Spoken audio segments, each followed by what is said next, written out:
আলহামদুলিল্লাহি রাব্বিল আলামিন আসসালাতু ওয়াসসালামু আলা রাসূলিহিল আমিন ওয়া আলা আলিহি ওয়া আসহাবিহি ওয়া তাবাইহি আজমাইন লাইলাও ওয়া নাহারান ফিত তারফাইন ফাউযু বিল্লাহি মিনাশ শাইতানির রাজিম বিসমিল্লাহির রহমানির রহিম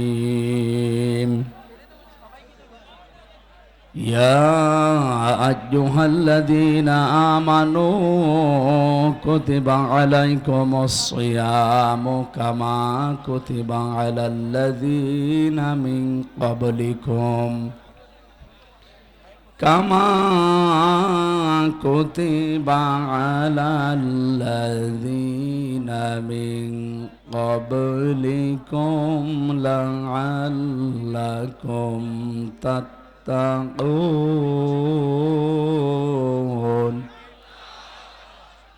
সাদাকতা ইয়া রাব্বানা আল্লাহুম্মা সাল্লি আলা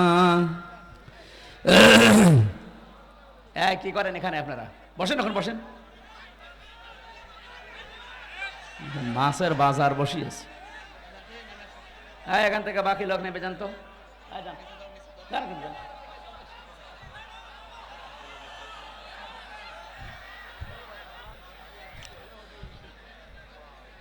বালাগাল উলা বিকামালিহি কাশাফাদ দুজা বিজামালিহি হাসনাত জামিউ খিসালিহি সাল্লু আলাইহি ওয়া আলিহি। আলহামদুলিল্লাহ। বগুড়া জেলার শাহজাহানপুর থানার অন্তর্গত ডমনপুকুর আমিনিয়া কামিল মাস্টার্স মাদ্রাসা প্রাঙ্গণে 3 দিন ব্যাপী তাফসীরুল কোরআন মাহফিলের সমাপনী রজনীর স্বনামধন্য সভাপতি, মাহফিলের প্রধান অতিথি, বিশেষ অতিথিবৃন্দ, অনেক মানুষের নাম দিয়েছেন নারী পুরুষ মিলি। এই যে মোসাম্মদ মনিরা পারভিন উপাধ্যক্ষ আত্র মাদ্রাসা, মানে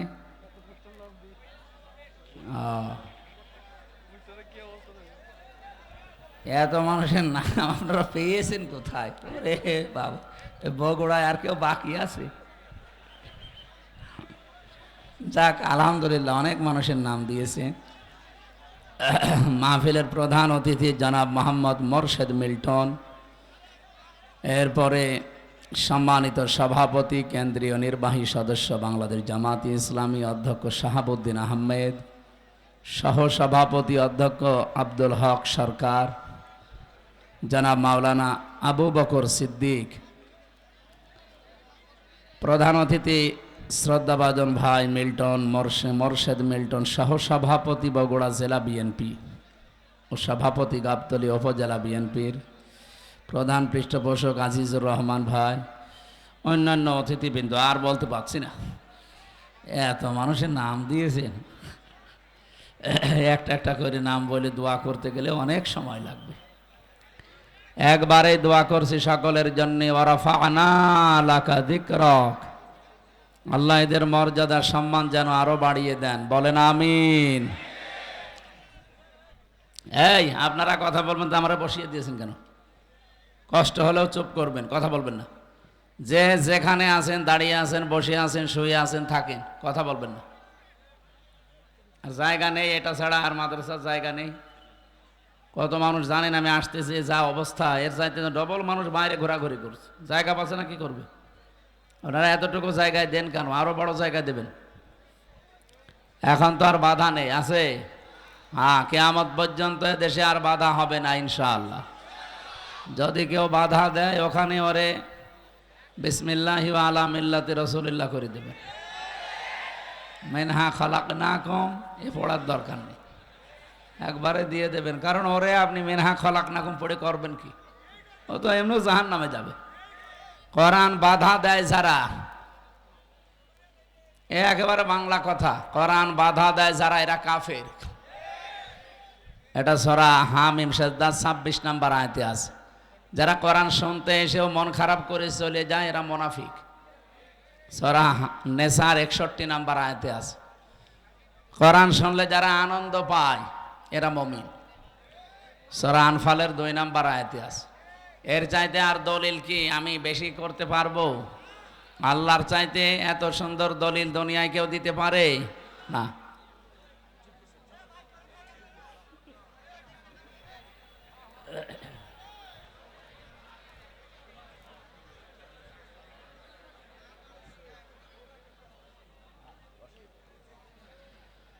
সম্মানিত উপস্থিতি, সামনে বসা যারা আছেন মুসলমান ভাই এবং বোনেরা, প্রশাসনের ভাইরা, প্রাণপ্রিয় বগুড়াবাসী, পর্দার আড়ালে আসে আমার সম্মানিতা মা এবং বোনেরা, সবাইকে নিয়ে আজকে আল্লাহর দরবারে শুকরিয়া জানাচ্ছি। মাত্র আর একটা দিন আছে, গুরুত্বপূর্ণ একটা মাস আমাদের সামনে ছায়া ফেলতে যাচ্ছে, রমজানুল মোবারক।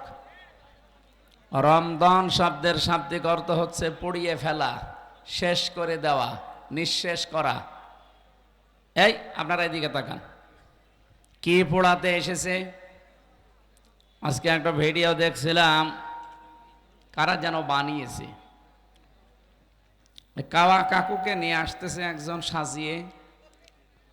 কাওয়া কাকুর আগমন, পাশে যারা আছে ওরা বলছে জ্বালিয়ে দেন, পুড়িয়ে দেন। একটা কথা হইল, তার মানে ওরা কি জ্বালাতে পোড়াতে আসে রমজানের মতো?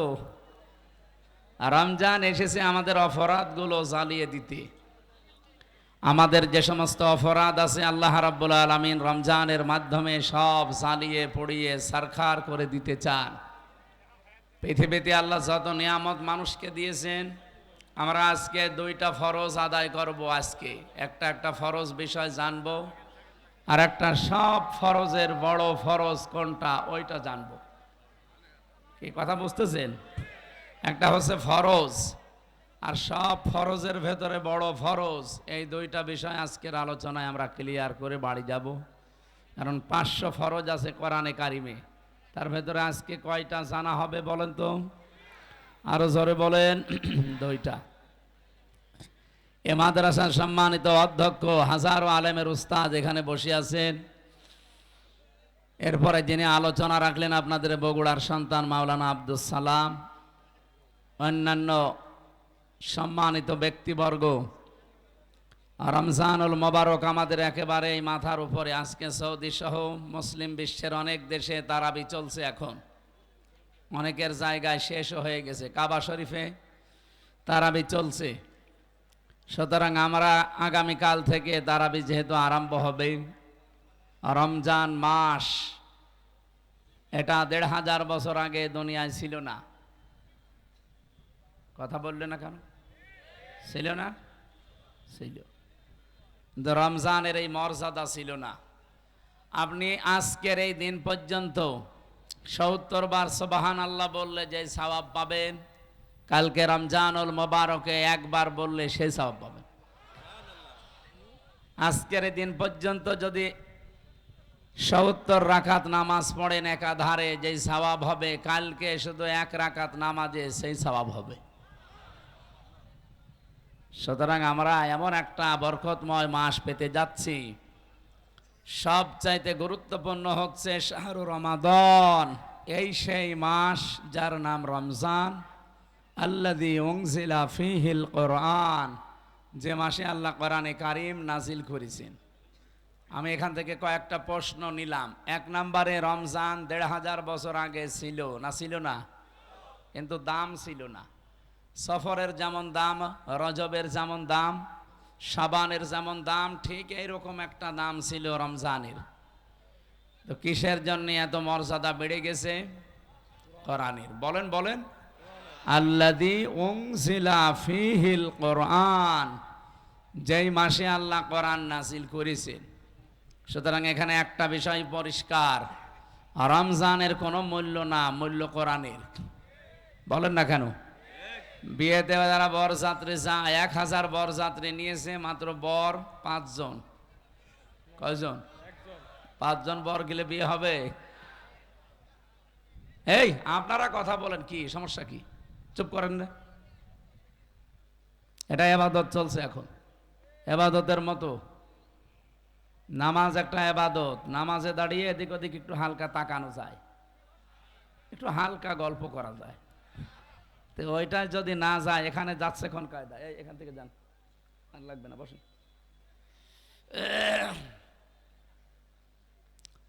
বগুড়াবাসী,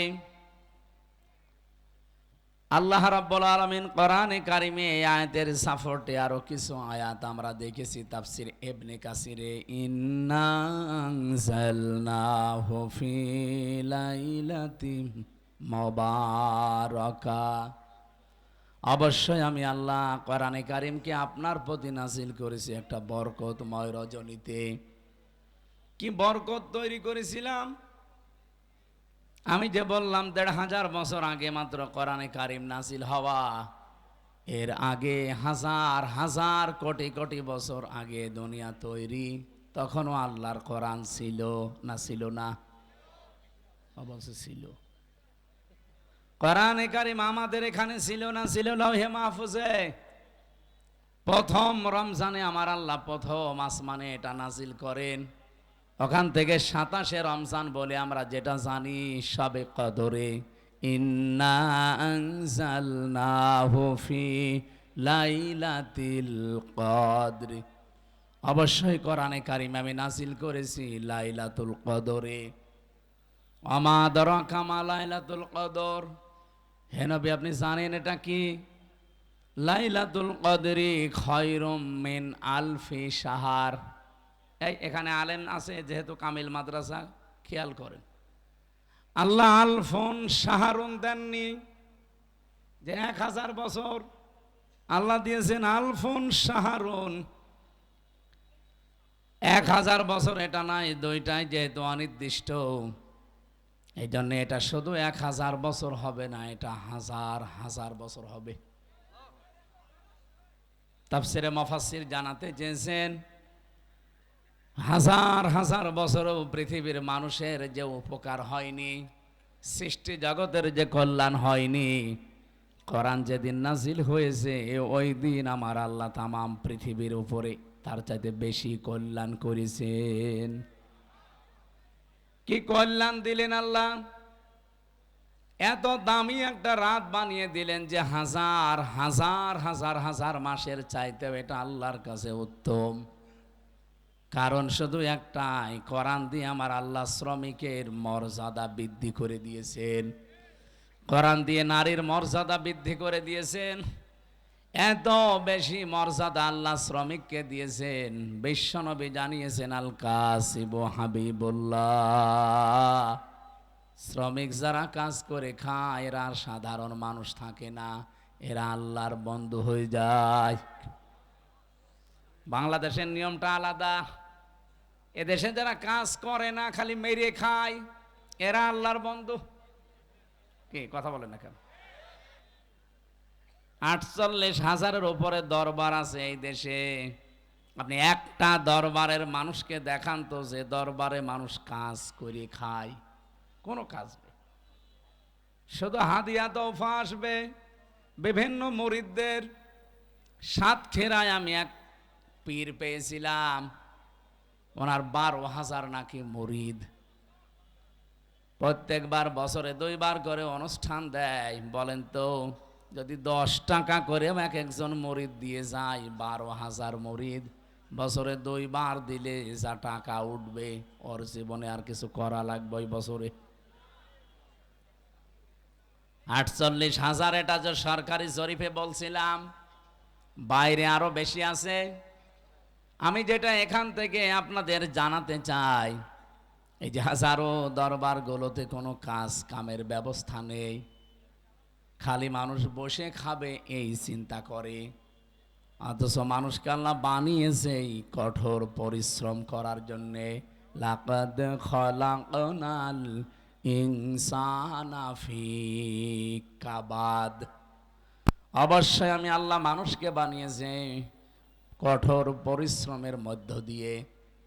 বিজ্ঞান জানিয়েছে, মায়ের জরায়ুতে যখন সন্তানটা পড়ে, তার মানে বাবার এই বীর্যটা ১ ফোঁটা যখন পড়ে, এক ফোঁটা বীর্যের ভেতরে কমপক্ষে 40 লাখ আমির হামজা তৈরি হতে পারে। ওখান থেকে তারা প্রতিযোগিতা করে, দৌড় দিতে আরম্ভ করে। ফি করারিম মাকিন, যেটা মায়ের সুরক্ষিত জায়গা, ওই পর্যন্ত যেতে কত প্রতিযোগী শেষ পর্যন্ত পায়ের সাথে ধাক্কা লেগে হয়তো পড়ে যায়, মায়ের জরায় দেওয়ালের সাথে ধাক্কা লেগে পড়ে যায়। ওই পর্যন্ত পৌঁছায় হয়তো 1 জন 2 জন 3 জন 5 জন 7 জন 13 জন পর্যন্ত। বলেন তো, আমরা প্রত্যেকেই কিন্তু এই প্রতিযোগী ছিলাম। জীবনটা শুরু হয়েছে আমাদের কঠোর পরিশ্রম দিয়ে। মায়ের জরাও পর্যন্ত কেউ যেতে পারে না। আমার বোন, আমার ভাই যারা আমার সাথে ছিল সব পেছনে পড়ি মারা গেছে।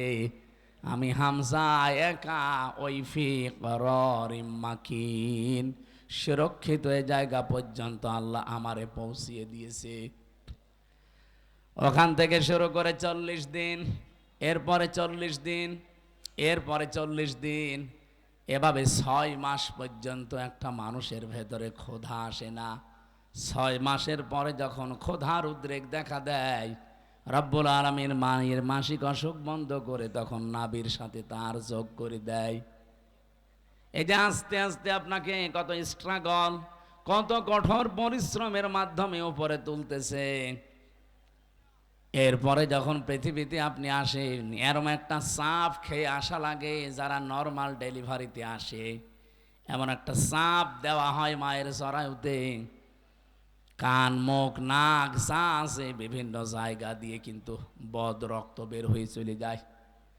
বিজ্ঞান এখন জানিয়েছে এই তথ্যটার উপরে ভিত্তি করে কষ্ট মাপার একটা পরিমাপ আছে, যন্ত্র আছে। এই যে বিশাল প্যান্ডেল দেখতে পাচ্ছেন, যদি আজকের সভাপতিকে বলা হয় এটা আপনি একটু মাপ দিয়ে দেন তো, উনি এটা দাড়ি পাল্লায় তুলে দেবে। হ্যাঁ, এটা মাপ দেওয়ার একটা যন্ত্র আছে না? ফিতা দিয়ে মাপবে, গজ দিয়ে মাপবে। এই যে জ্বর যদি হয় আমার শরীরে, এটা মাপার জন্য একটা আলাদা যন্ত্র আছে না? কি কথা বলে না কেন? কি নাম কি? থার্মোমিটার। দুনিয়াতে প্রতিটি জিনিস পরিমাপ করার জন্য আলাদা আলাদা যন্ত্র আমরা জানি আছে। এই আপনারা কথা বলবেন তো, নিয়ে আসলেন কেন? ইয়ার কি মারছে আপনার সাথে? এখান থেকে যান, ঘন্টামি করতে দাঁড়িয়ে আছে কেন? এগুলো তুলে দেন তো, তোলেন এখান থেকে তুলেন। এখানে কি করে বেয়াদব ছাত্রলীগ নাকি? না না, ছাত্রলীগ ছাড়া তো এত এত বড় সাহস তো পাওয়া কথা না। নিষিদ্ধ হয়ে আছে, এরপরও এখানে এসেছে।